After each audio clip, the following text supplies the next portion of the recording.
wherever you go, I had very few problems with people saying no. One or two awkward leaders said no. But I mean, basically, I found that Lebanon is, it's the only other country I know like this is Ireland, where people are ready to speak to you, whatever the problems.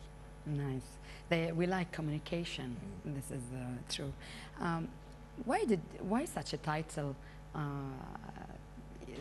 Spirit of the Phoenix? Do you think that Lebanese are like this bird who rises and rises again?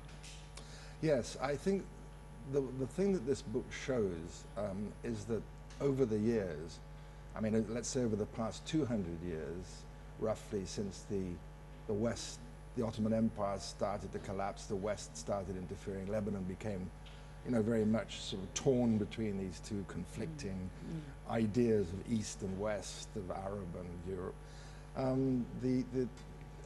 Whatever's happened in that period of time, the Lebanese have had terrible disasters, famines and wars and civil wars, but they've always bounced back. They've always risen up, like they did after the Civil War, like they did after 2006. They got going again. The Lebanese, to me, are not people who sit around being gloomy and say, oh my God. No, they're not passive. They're not passive. So things get going again. Now, I mean, there may be a drawback here in that the Lebanese tend not to look back and think too much about why what went wrong. But after all, the Lebanese are in a difficult position. They're in a bad neighborhood. Things that happen here aren't always under their control. Yeah. So the only thing that you can They're not homemade. They're not homemade, exactly, yeah. Well, that's right. And not all of them homemade. No. You have plenty of assistance in creating difficulties. So this idea that Lebanon keeps bouncing back, you know, that people don't get dispirited even after the most ghastly calamities that you've had. I mean, 15 years of civil war. Of course. I mean, what other country could survive that and come back, you know, smiling? And the Lebanese do this very well. So like the phoenix. Like the phoenix. Of course, you take us in your book in a, like I said before, in an historical and political journey. And you speak a lot about also maybe the Sunnis, the Maronites, the Druze, the Shiites. What are the main differences between them, and do you think they are living harmoniously nowadays? Well, I mean, on the surface, obviously, at the moment, there's a degree of harmony. I mean, there's no fighting going on, obviously. People do business together, they talk together. Where I live in Hamra, in Ras Beirut, which is supposed to be mainly Sunni Muslim area, I'm woken up every morning by Maronite church bells. There are 3 churches in Ras Beirut within 200 meters of my house. So the mixture is there. Yeah. On the surface, people are getting on okay. I think the problem, of course, is that when there's trouble, when there are difficulties, and after what's happened over the past, let's say, 35, 40 years, that, you know, inevitably, given the confessional nature of the country, when there is a crisis, people tend to, of course, draw back into the families they trust. And I think that's the basic difference. I mean, of course, there's a big difference between Muslims, the way they behave, the way they treat life, the way they see religion as an essential part of every aspect of life, and Christians who tend to see religion as separate in some way from the way they behave. I mean, this is a very broad generalization. Yeah.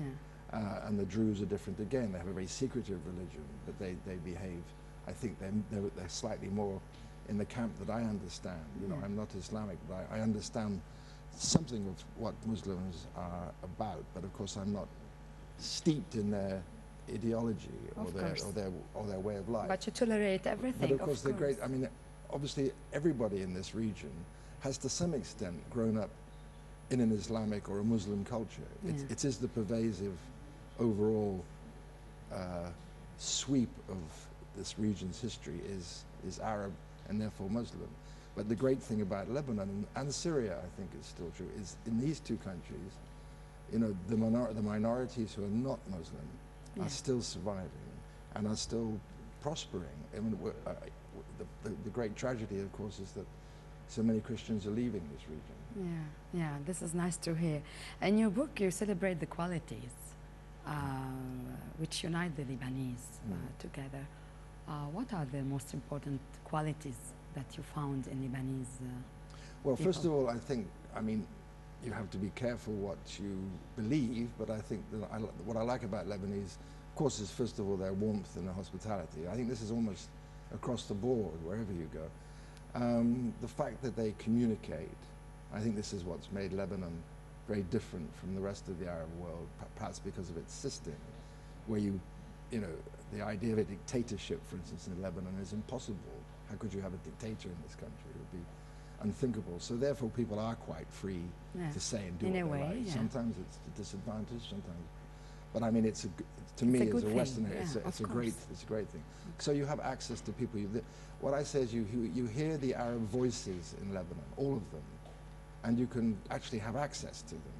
In other Arab countries, you know, it's more difficult. Not impossible, but more difficult and more singular. If you go to, say, Syria, you're going to hear one or two voices. You go to Jordan, you're going to hear more or less one idea. Palestine is chaos. It's awful now. I mean, you get two main ideas. In Lebanon, you're going to get 1,000 ideas, or 300 ideas, or 5. Then there's or a 10. brainstorming. It doesn't matter. And you take your. You have to know what you're doing, what you're talking about. But you take your pick, and I think this is the great thing I like about the variety. You mean of opinions? The variety of opinion, but the fact that you have people here who know the region as well as the country, and are willing to talk to you about it. I think that's an invaluable asset for a journalist or for a writer. Unfortunately, Palestine has been crushed. There are still people there who can do this, but I mean, here you have a wide display of people who can speak from almost any end of the political or social spectrum. There's always an ear to hear anybody's opinion, you mean? And this is very important, I think. Yes. At least this is what we got after 30 years of war.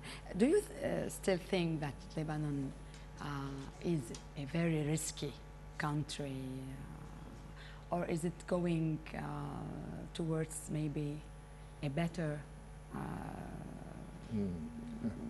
I don't know, a better future? I mean, well, your point of view as a reporter, as a journalist who has covered Lebanon since 30 years. Practically speaking, I'd have to say, I think it's a very dangerous place. Not Lebanon itself. Of the region. You're in a dangerous place. I mean, Lebanon's been in a dangerous place before.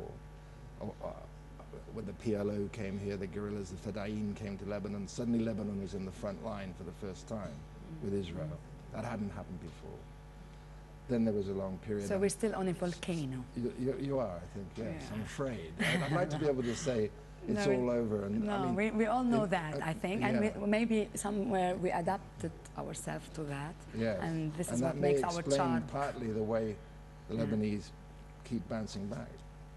They have to. Tim Llewellyn, I do thank you for this very interesting interview. And we hope to see you again, because I knew you are on another book about Lebanon. So good luck, and see you soon in Lebanon too. Thank you, Karen. Thank you. مشاهدينا الكرام، بنبقى هلا مع بريك اعلاني، من بعدها فقرات العين.